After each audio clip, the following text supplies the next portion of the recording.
I want to show you 3 charts right now. 2 of them are telling you exact the same thing. Institutional distribution, price below cost basis, no active signals, stay out. The 3rd chart is doing something completely different. It's holding its structure above institutional cost basis, while those other 2 are failing through the floor. And the reason why, the actual reason, not the price action reason, that is the thing most people watching markets right now have absolutely no framework to understand. Today I'm going to walk you through all 3. By the end of this video, you'll be able to look at any chart and immediately answer the question that actually matters. Is the smart money in or is it out? Before we get into the charts, I need you to understand one concept. Everything else in this video builds from it. It's the VWAP. The VWAP is the volume weighted average price. Most people think VWAP is just a moving average. It's not. It's the average price paid weighted by volume across the entire data window. What that means in practice is this. The VWAP is the institutional cost basis. It is the average price at which smart money entered the market. When price is above the VWAP, the institution is in profit. They have no reason to sell. Their positions is supported by their own cost basis below. This is structural bullish setup. When the price falls below the VWAP, the institution is underwater. And here is the critical thing. They don't panic sell like retail traders do. They distribute. They use every bounce to offload their positions onto buyers who think the dip is opportunity. So every bounce you try to catch in a below VWAP environment, you are the liquidity they are selling into. Now, add to that a second concept, volume compression. Think of it like a coil spring. When volume compresses, when the market gets quiet and range contracts, pressure is building. When the compression releases, the move is explosive and directional. The volume compression reading in the framework I use go from 0 to 100%. When it's building towards 87 or higher, the spring is nearly fully loaded. When it releases to expanded territory, the move has started. Those 2 concepts, VWAP and volume compression, are the foundation for reading all 3 charts I'm about to show you. Let's start with the S&P 500 because this is the one everyone is watching and almost everyone is reading wrong. The chart I'm looking at is the 4-hour time frame, and there are 2 things I want to point out before we even look at the current price. First, look at the right side of the information panel. We have the bias that is bearish. We have VWAP deviation is minus 1.4%. That means price is sitting 1.4% below the institutional cost basis for this instrument. The institutions that has been long the S&P over this entire data window is underwater. That cost basis, the VWAP, is sitting approximately at 6,880.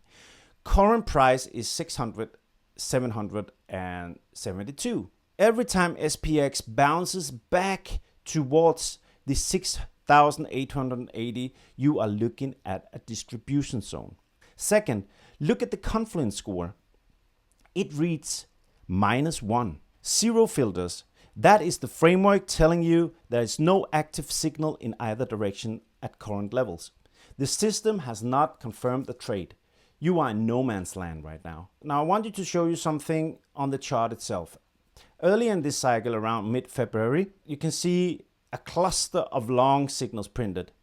These are visible on the chart as the system detecting institutional buying at that VWAP zone. The structure looked constructive, price bounced, moved up.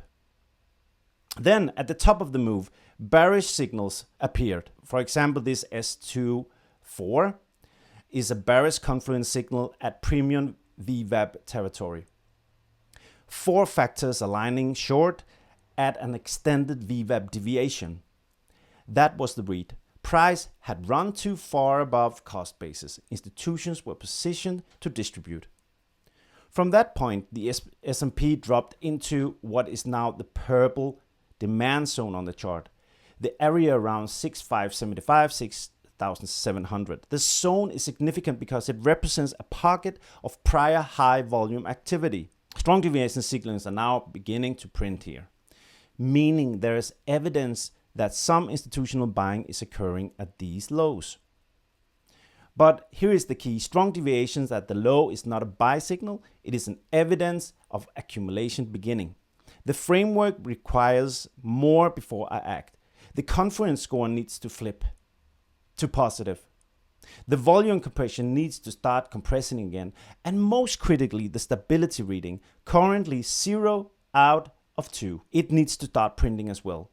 Zero stability means no signals has persisted. Until it does, every bounce is still happening inside a distribution structure. The S&P is not broken forever, but it's not giving me a reason to be in yet. Now the Nasdaq, and this is where I want to stop and make a point that I think is worth the whole video itself. Nasdaq 100 chart currently shows a Confluence Score of 4 with 2 filter passed. If you don't understand this framework, you look at the number and you think 4 factors aligns, 2 filters confirmed. That sounds bullish. That sounds like the system is saying buy. It is not. It is the opposite. The confidence score is directional. It follows the bias, and the bias right now is bearish. What Confluence Score 4 means then? In a bearish instrument, is that 4 institutional factors are aligning on the sell side and 2 separate filters have confirmed the alignment. It is not a long signal, it is a bearish confirmation at a high degree of conviction. And this is exactly the kind of thing that gets retail traders destroyed. They see a high Confluence Score number and they think market is about to bounce. Meanwhile, the framework is saying this is exactly where the institutions are confirming the bearish bias. Now look at the chart itself. The price has fallen significantly from its February highs in the 25,826,000 zone. The VWAP deviation is right now 1.2 minus, meaning we are below institutional cost basis at approximately 24,900. The swing type is bull at 450 bars. That tells you that the long-term trend of the swing is still upward, but price is currently trading against it. That gap between where the swing says we should be and where price actually is, that's the tension. And the volume compression is only 8%. Almost nothing. There is essentially no compression building here at the moment. The move down happened. The spring has released. There is no new coil being loaded yet. What I'm watching on the Nasdaq is simple. Does volume compression start building back towards the 50% range? Do we get new strong deviation signal crosses from a defined level, like the 24,000 area? Does stability start to print? Until those 3 things happen in sequence, I have no trade in Nasdaq 100. And if you came into this video looking for a reason to buy the Nasdaq here, the framework is not giving you one. The third chart is Bitcoin, and this is the one that's telling a completely different story. We have a bullish bias. We have a bullish VWAP at 2.7%. While the S&P and the Nasdaq are sitting below their institutional cost base, Bitcoin is above it. So the institutions that has been in this market over this data window is sitting on profit. Their cost basis is supporting the price. How did this happen? Well, if you go back to the left side of the chart, you see strong deviation signal that printed at the lows. Multiple prints in the 63 to 66,000 zone. Strong deviation is the signal for institution divergence. Price is making new lows, but the volume is accumulating. Smart money is buying weakness. This is the accumulation footprint. From that zone, price bounced up and ran towards 73 to 74 area. That move was the coil releasing. The volume compression at that time had been building, compressing, and when it released, that was the directional move. Now, we're in a rest session right now. The confidence score is 0. Volume compression has dropped from 72 to 15%. What that tells me is the move happened, the energy released, and the market is now settling. This is not a reversal, not yet. It is a consolidation. The critical level to watch right now is the 67.8, which is the AVAP and also the POC right now. So as long as price holds above this level, the institutional cost basis is supporting the bid. The thesis is intact, but the confidence score needs to reload. Get back to 3 or higher before the next high probability entry prints. Now, here's the question you should be asking. Why is Bitcoin holding its VWAP while the S&P and Nasdaq are below theirs? The answer is in the framework I use, the Cantillon flow. The Cantillon flow reads the macro regime as 3 layers: liquidity, equities, and risk assets, in that order. When the macro environment deteriorates, the layers switch off from the top down. Equities go first, then liquidity. Risk assets like crypto and speculative positions are in the last layer and the first to receive early capital flows when the rotation begins. And right now, the equity layer is off. That is why SPX and Nasdaq is struggling. The institutional bid that supports those markets in a healthy environment has been withdrawn. But the risk layer, the layer 3, Bitcoin's layer, is still technically active. That is the structural reason that BTC is holding its VWAP while indices are below theirs. This is not luck. This is the Cantillon sequence playing out in real time. So let me give you the specific things I'm watching on each of these 3 instruments going forward. Not vague, actual levels. Bitcoin, the 67.5 is the line. This is the AVAP. A close below that on the 4-hour means the institutional cost basis is no longer supporting price and the bullish thesis needs to be re-evaluated. Above 67.5, I'm waiting for the confidence to reload to 3 more and the volume compression to start compressing again. When those things happen together, that's the next signal zone. The S&P 500, the 6,880 is the VWAP. That is the institutional cost basis. Any bounce into that is a distribution zone, not a buy zone, until the structure changes. What needs to change? Strong deviation needs to cluster at a defined low. Volume compression needs to compress. Confidence score needs to print positive. And stability needs to flip from 0 to 1. None of these have happened yet. So what's the 6,575 to 6,700 area as the potential accumulation zone? The Nasdaq, same framework as S&P 500. VWAP at approximately 25,000, no long conviction. The confidence score of 4 on bearish bias is the institutional saying the bearish case has institutional alignment. The first sign of a regime shift here would be volume compression start to build again. Currently, it's only at 8%. And then a new round of strong deviations at a defined level like the 24,000. The question connecting all 3 is the macro composite. I track it as a single number from -9 to +9. Right now it sits at -2. A full bull market regime sits at +4 or higher.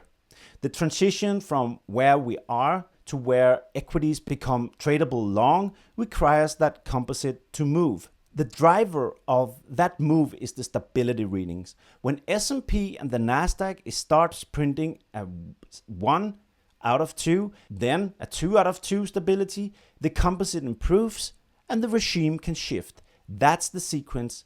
That's what I track every morning. So everything I just show you, the VWAP reads, the confluence scores, the volume compression state, the regime composites. I publish this analysis every single pre-market session on Substack.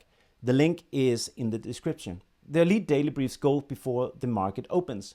It starts with the regime reading always, because the biggest decisions should be made at the regime level, not the individual chart. Then I move on to our radar part where I rank every asset from -3 to +3.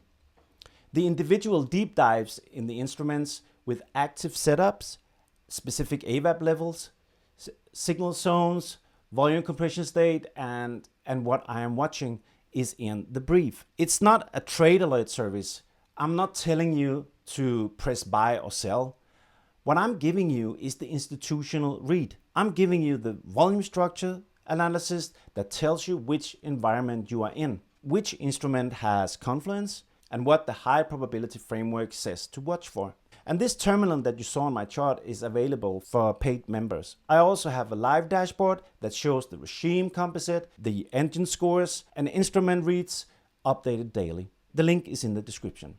So we have 3 charts. We have 2 below the institutional cost basis with distribution confirmed, and we have 1 above holding its AVAP with a different macro layer supporting it. Most people are watching those 3 charts and seeing the same thing. Price moving up, price moving down. And they are asking, is this the bottom? Is this the bounce? Should I buy? The framework that I use, it doesn't ask these questions. It asks, where is the VWAP?